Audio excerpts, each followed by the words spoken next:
Здравейте! Днес ще ви покажа как се чисти или как по-точно аз си чистя тази камина. Тя е на фирмата Golden Fire, нищо, че тук пише Marelli. От може би първите версии, които са излезли на пазара, имам я може би от 2015 или 2014 година. И какъв е проблема при чистенето й? Изгорелите газове, тяхната температура започва да се вдига и топлообмена между горивната камера и водната риза намалява, тъй като се натрупват налепи по самите стени на водната риза и те трябва периодично, да кажем 2 пъти поне в годината, да се чистят. Сега аз ще започна с... Тя не е между другото чистена от... не е отваряна изобщо от може би 3 седмици, но това зависи много от пелетите, които използвате, защото някои отделят повече боклуци, други по-малко. Ето ще отворя да видите докъде е стигнало нивото на пепелта. Само да взема другата камера. Ето.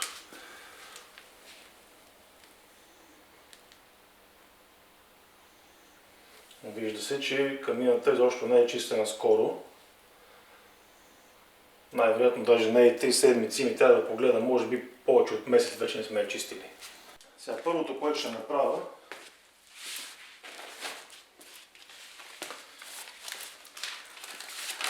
ще взема един празен плик от палети.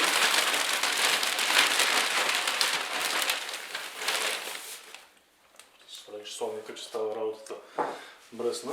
И след този инструмент, който се използва за зидаро-мазачески работи и така нататък, с него ще събера общо взето това, което от пепеляка тук е останало. Да, доста отдавна не сме я чистили. Друг път по-малко се събира. Просто напоследък много ни мързи с моята жена. Така, горе-долу.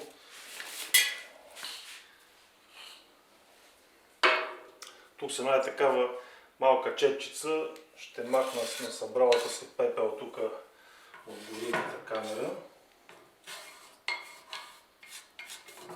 Да изпадне надолу. Също ще го пусна в контейнера, ще да влезне. Сега ще изкарам и контейнера, който ще бъде доста пълен.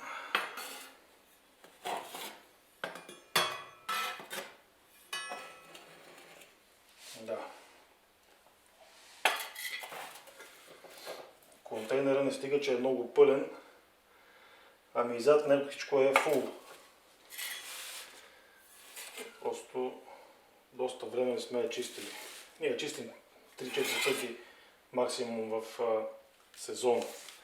Преди чистихме всяка седмица, но ни домързя.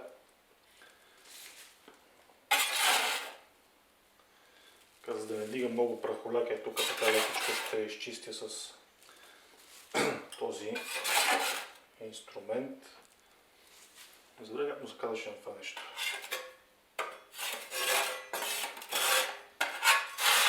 Много удобен за тази работа.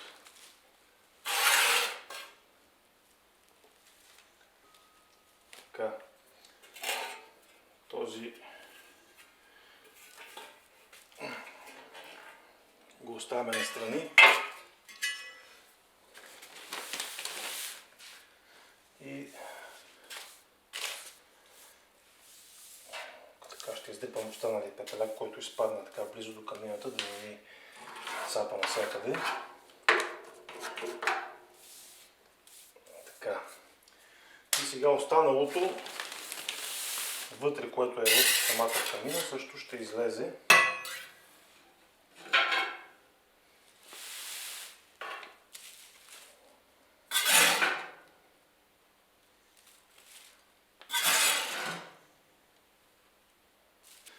Май трябваше преди да почна видеото да я изчиста. Така.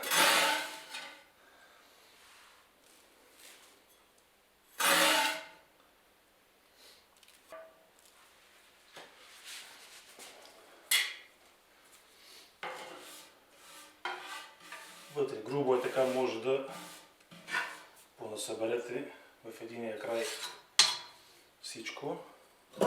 Изваждаме горивната камера. Пак искам да кажа, че не е чистена от много време. Вътре в нея почти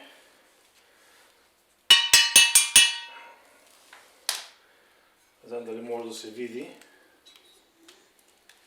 Има шлака, която за сега, за този момент не ни е пречила. Ето тук на тази камера.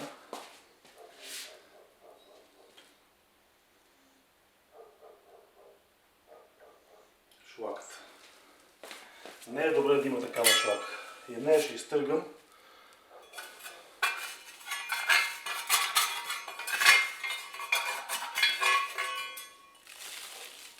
Тъй като тя пречи на въздушния поток, тук през тези дупчици минава въздуха, който идва отвън и спомага за по-доброто изгаряне. Затова поне тази част трябва да е винаги чиста. Така. При някои камини, по някакви пъти при нас, но много рядко, се случва, когато се напълни с шлака този контейнер, да не може да се запалят пелетите, тъй като при нас е тук с реалтан отдолу, който влиза в тези двата канала и нагрява. И ако те са напълнат отгоре каналите с шлака, реалтана не може да нагрее новите пелети и камината не може да се запали. Продължаваме с чистенето на боклуците. И те са почти готови. Така. Ето, не знам дали се вижда, горе-долу до тук е пълен плика. Това е за, предполагам, месец работа. През това време още сме отваряли. Нарочно я държах така, за да видите колко събира за един месец. Като гори всеки ден, нали? Така, тук малко така ще посметем. И останалото го събираме. Това е едрия буклук, който е неизбежен. Сега ще го оставим тук настрани, да не ни пречи. Следващото, което трябва да направим, е да изчистим тези стени отвътре, които в момента са черни и по тях се е налепил въглерод. Този въглерод създава един слой по някакъв път до милиметър, 2, 3, става дебел и започва да пречи на огъня, който гори в камерата, да отделя температурата си към самата водна риза. Да бъде температурата да ходи във водата, а не през комина да излиза. Ето ще покажа тук, там къде се вижда. Всичко е черно.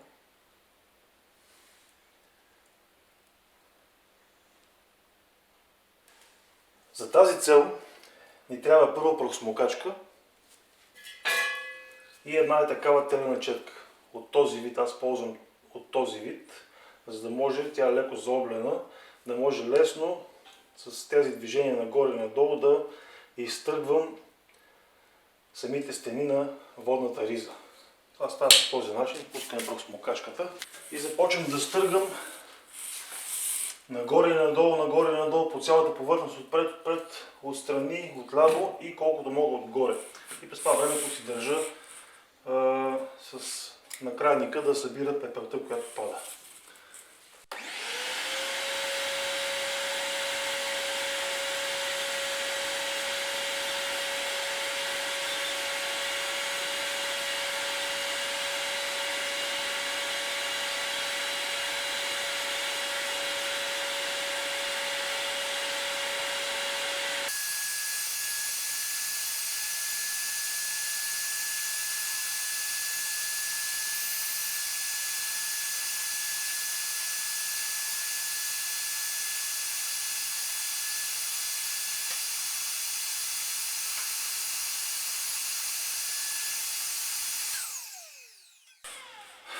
Трябва да се натиска много силно, защото пада много трудно. И да се внимава навсякъде равномерно, докато метала се оголи съвсем.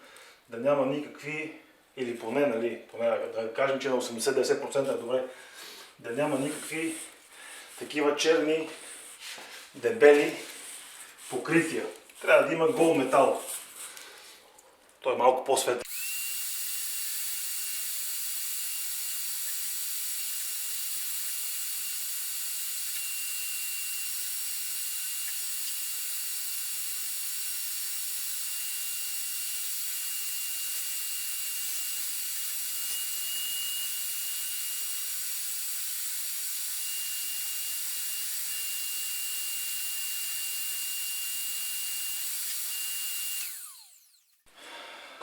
Доста трудничко е, труденко е, пада много бавно. Сега ще ви покажа какво се случва горе-долу. Не знам дали ще се види добре на камерата. В тази част е изчистената стена. Тук все още е с нагар. Не знам дали се вижда много добре.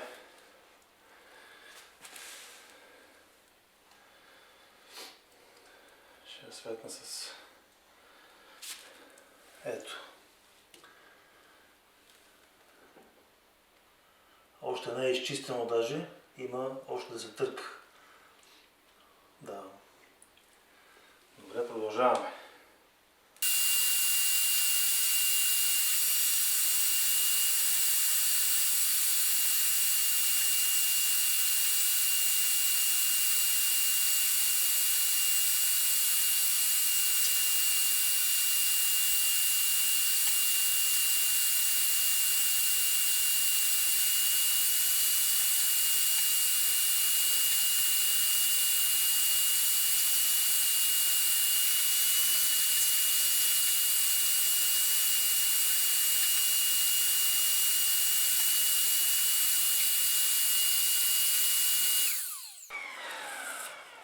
Така, доста често нагара е изключително упорит, както в случая, и по някой път се налага да прибягваме до други инструменти. Това е дърводелско длето, което вече е доста захабено отпред. Ще си купя друго, но с негова помощ изтъргвам, или поне колкото се може, никога не може да изчистите целия нагар, но поне колкото се може повече от него да падне на земята. Тук малко да почистим. Така. И започвам с острото да жула там, където виждам, че има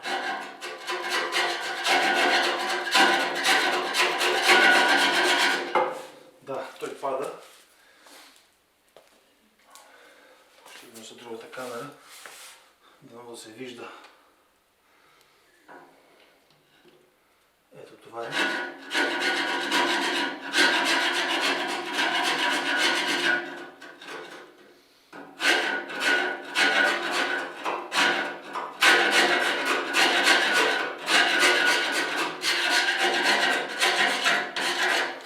Надявам се вижда как има разлика. Трябва да остане на гол метал. Това е цялата работа.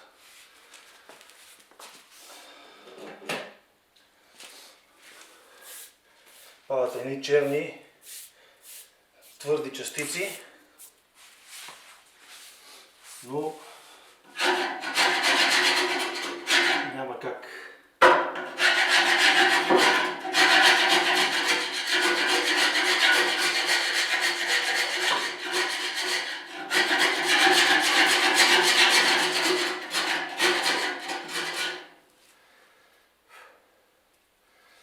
Така. Мисля, че ясно се вижда. Надявам се поне да се вижда. Там, където е паднал нагара и там, където не е. Така.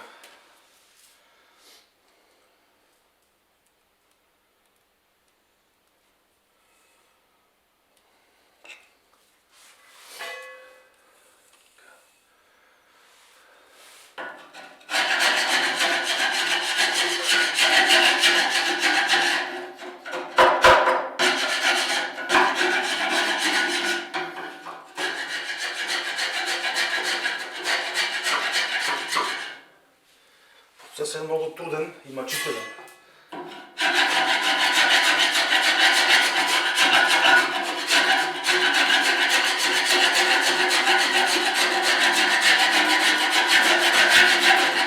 Но за сметка на това много ефективен.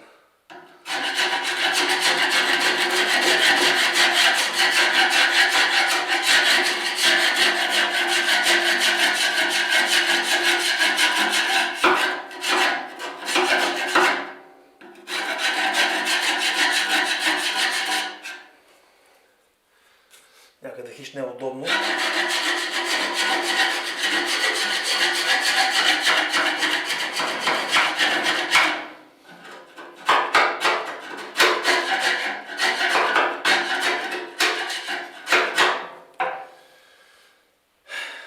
Тази щуротия тук,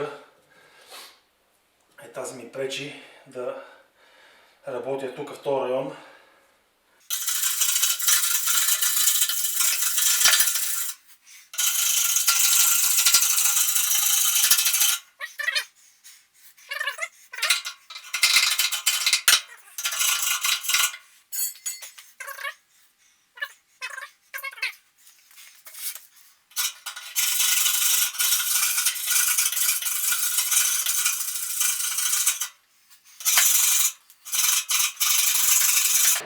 Нагоре ми е много трудно да виждам, затова действам по интуиция.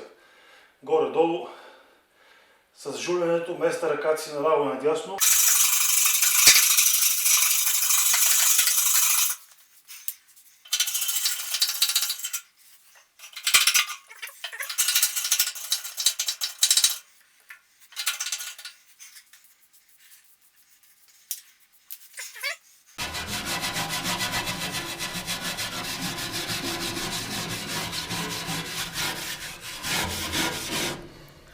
Тук част трудно пада.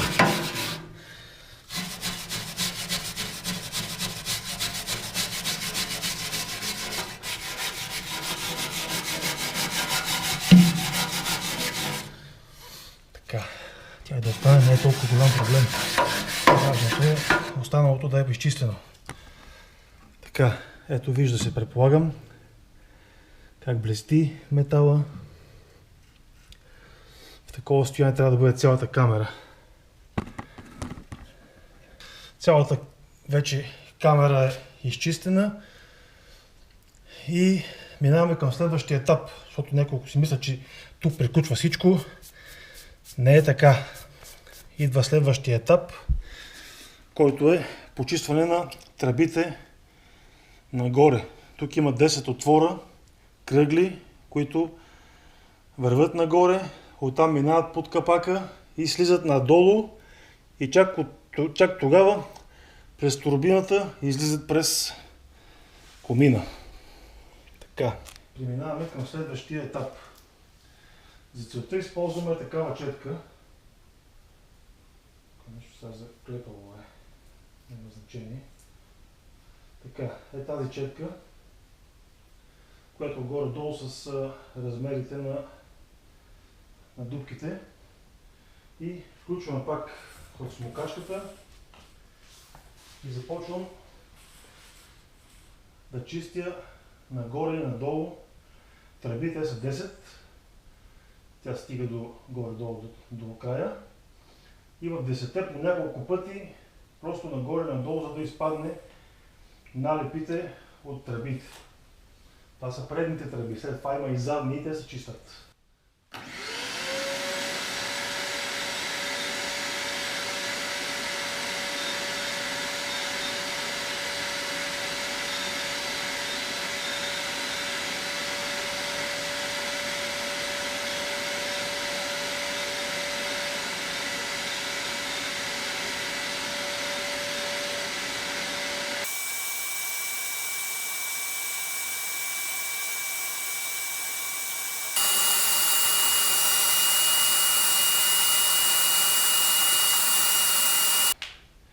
Значи с тази четка приключихме втория етап, което е почистване на тези 10 тръби, по които първоначално тръгват изгорелите газове нагоре и също се образуват по тях по техните стени налепи, които трябва да се изчистят, тъй като те също играят роля в топлообмена между самите тях, нали, от една страна, и водната риза. Те минават, водата е около тях и тя трябва да бъде загрята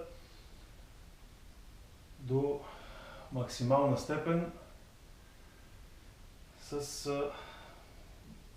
минимална температура, развиване на минимална температура.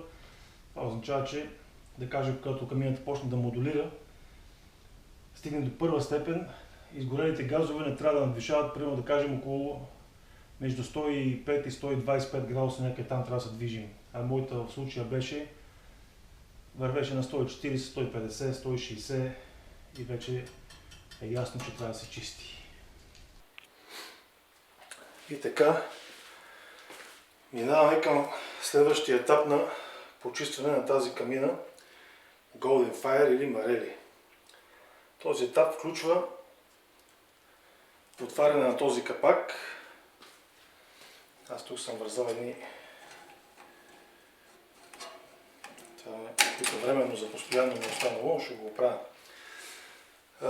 Преди да започнем с тази процедура, ще изключа от тока, за да няма после по-станата ми вечеряка. Ето. Изключвам от тока и повдигам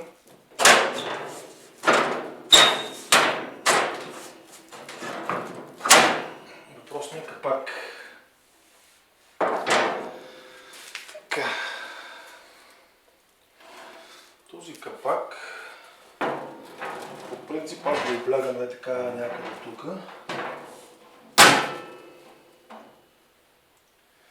Облягам го на стената и пред нас се открива мястото, където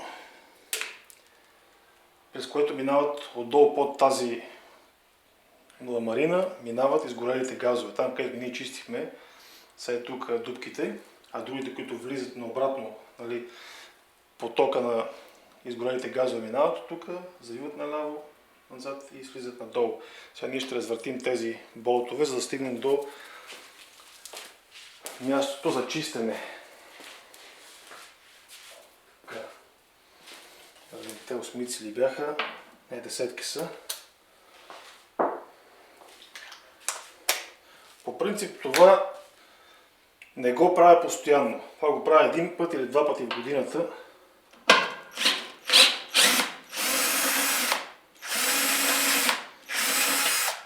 Но сега видях, че много ми е зацапана камината и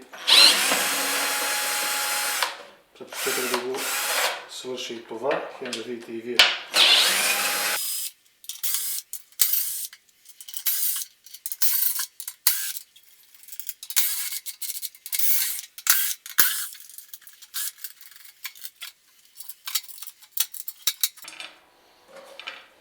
Махаме капака.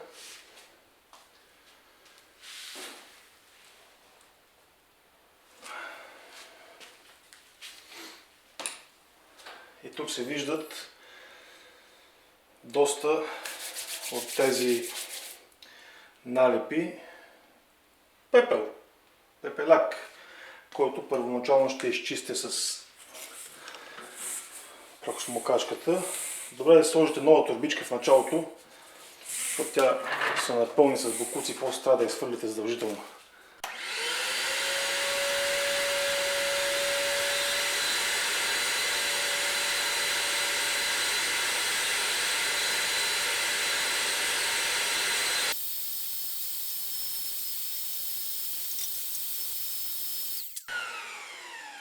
Така, стигнахме до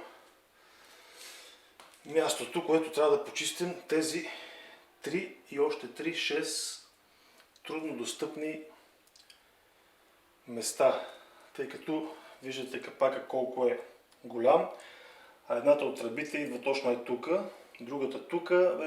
Конструктивно гола вода, така се каже. Инженерите какво са правили не знам, обаче тази камина е някакъв ужас за чистене. Освен тази част тук има отдолу, тия неща се свалят и отдолу има едни капаци, които се махат, за да се почисти там се ляга, върти се, едни болтове, едни гайки, чудесия. Пък от другата страна пък даже не може да се отвори капака, защото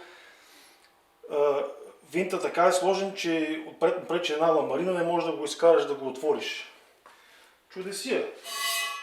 Затова съм си взела тази по-дълга четка, чрез която тя е, така да се каже, малко гъвкава. И започвам с пръскомокачката и с този инструмент, чрез който бъркам колкото се може по-надолу и вада нагоре и събирам каквото излезне. Така, ето включваме пак.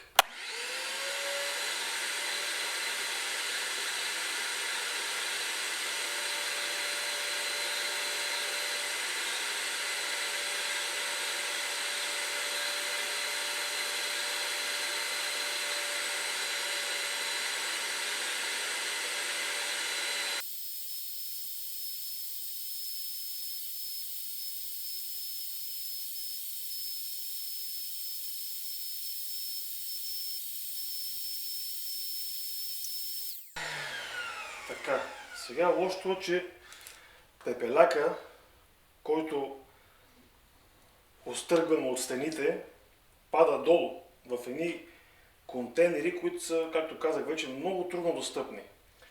Тях съм ги отварял, този от тази страна се отваря, що годе нормално, има 6 или 8 болта, другия от друга страна има 4, обаче единия не може да го изкараме. По никакъв начин. И затова аз съм намерил начин как да събера буклука, който пада долу в контейнерите, да го изкарам нагоре. Това става с помощта на ето такава гофра за прекарване на кабели по стените, зад гипсокартон и така нататък. Като отмервам, муша тук в едната тръба. Ето, тя стигна дъното. Горе-долу това е. Муша я. Да съм по-сигурен. Ето додолу е. И някъде тук тя трябваше да ми стигне за 2 пъти. Ай, тук наполовина ще е кръстна горе-долу. Ще да ми е нощчето.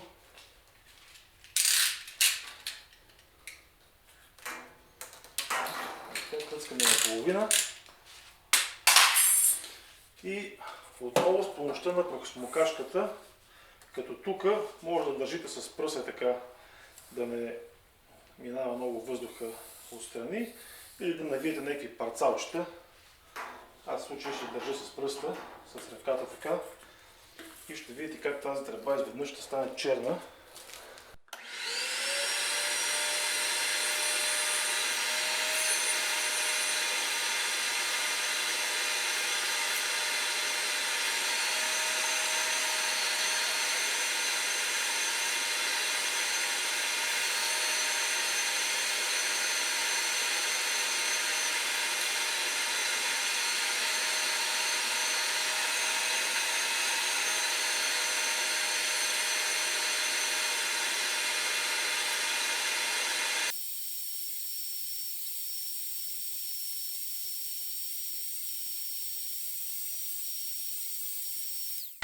Тя е крива, аз като я мушна я завъртам така по цялата си ос на 360 градуса, да може долу да ходи като хоботче така и да събира. Това не е най-добрият метод за почистване на тази камина. Поне не и там, където е трудно достъпна. Но трудно достъпните места ги почиствам през лятото.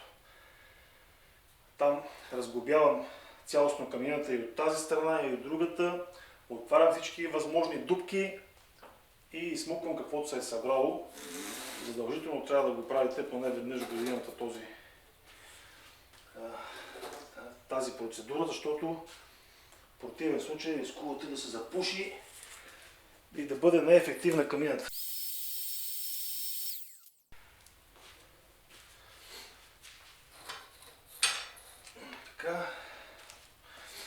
този етап приключихме тук. И сега ще завъртим отново и го завиваме обратно. Не много силно, да не скъства някой резба, защото трудна работа после.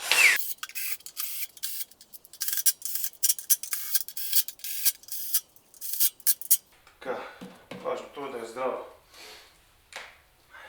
И връщаме капака обратно. Няма да показвам сега на този етап разглобяването на задната част с всичките й сантани, защото това ще го направя през лятото и тогава ще ви покажа къде точно трябва да доизчистите тази невероятно беше тогава евтина, сега вече не е и лошо конструирана камина. Но въпреки, че е лошо конструирана и трудна за почистване, работи доста прилично. До сега за всичките тези години, които я ползвам, само един нагревател съм сменил. Нищо друго. Така, връщаме обратно капака. Той също е едно инженерно чудо.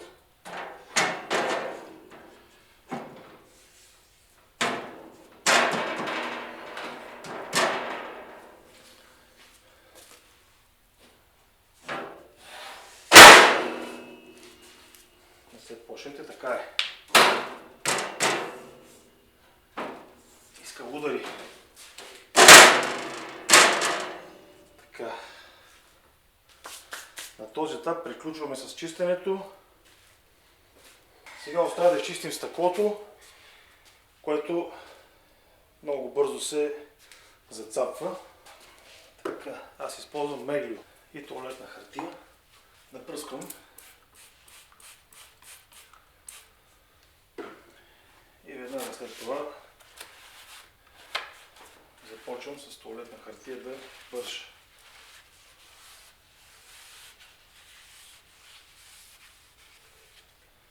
Една чернилка, нормално.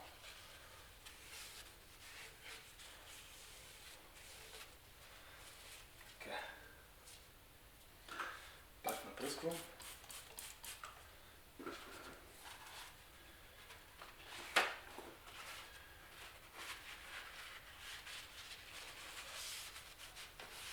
И повтаряме процедурата, докато не постигнем желания ефект.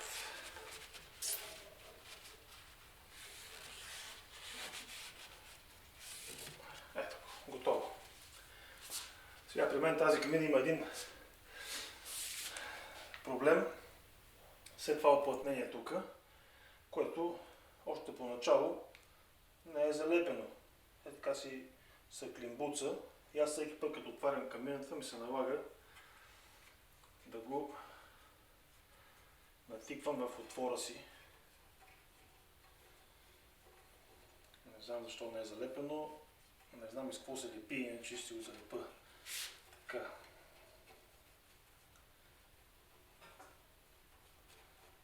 Така леко го натиквам в отвора. За да не издиша. И съм готов. Затваряме.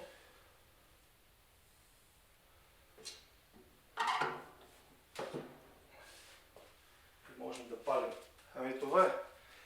Надявам се да съм бил полезен и до следващия път. Сега след малко ще снимам, като запаля камината, ще снимам отново изгорелите газове, когато тя достигне модулация първа степен.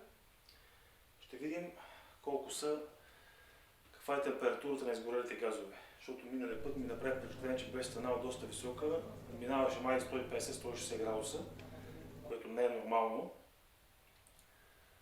И някак си не топлеше.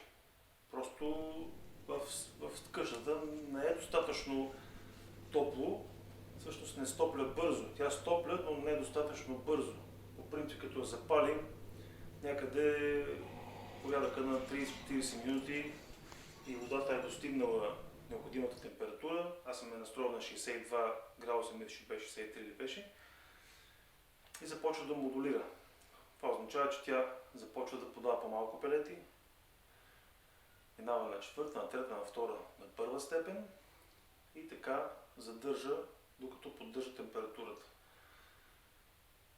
Тук има един датчик горе, но за него ще говорим друг път. За сега чао!